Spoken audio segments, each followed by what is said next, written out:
dialogue.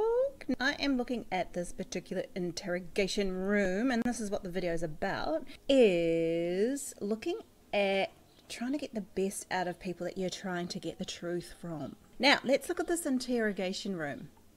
I might have a look at this video and body read her. She's one crazy woman who killed 8 of her patients. She was a nurse. I may do a reading on that later on, but I'm just really looking at the interrogation room. Let's say you're a parent, you're a teacher, you're in the law enforcement, you're in the military, you're a boss, and you want to get the best environment for the person that you're reading or want the truth from. If I was looking at this room, I would probably get rid of this little table here. I know it's little, and that's great. It means that this person here, there isn't so much of a barrier there, but it's still a barrier.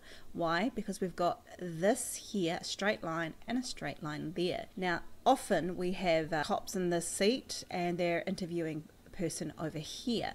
Now, this is an opposition thing. So if this person is interviewing this person is immediately on the defense, because this is acting like an opposition thing. It's like a game of tennis. So the best thing to do would be to maybe use this round table instead. Chuck that out the door, put this round table in here.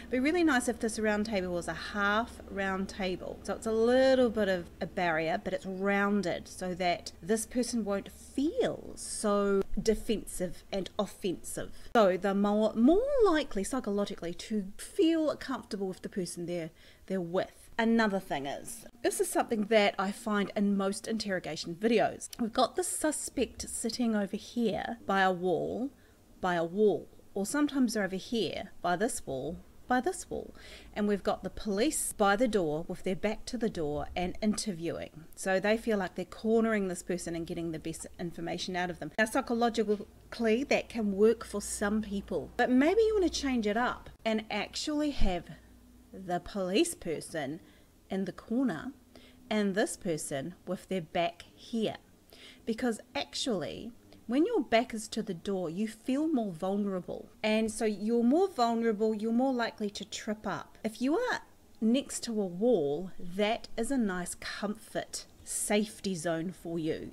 You feel solid behind you. So that psychologically, if you move this person over here and on a wheelie chair, a chair that moves, then you can actually read their body language a little bit better. Now, one thing I would probably do is I'd put her here, and I'll put him here, put that round table there. And so it'll be the cop actually who will be feeling more secure. Now the suspect, this chair, if we look at the chair, it's probably a bit too high. So if I was going to set this room up, I would get a wheelie chair without arms and a lower, skinnier back.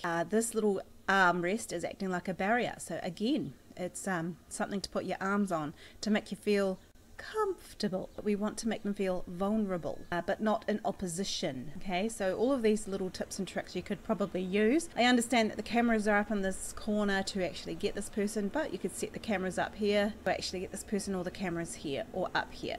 And if you noticed that the room itself is quite blank, that's so that the suspect isn't distracted. So they're looking specifically at what this person is wanting. And so there's less distraction, less time for thought to get them out of whatever they're doing. Okay, so that's how I would set this room up, and if anyone wants to give it a try, let me know how it goes. Fantastic. All right, hope you enjoyed this short little cute video. Thank you to my subscribers, my Patreon subscribers as well. I now have 20,000 subscribers. Whoop, whoop, whoop, whoop. Thank you. This is the dialogue. I hope you enjoyed this.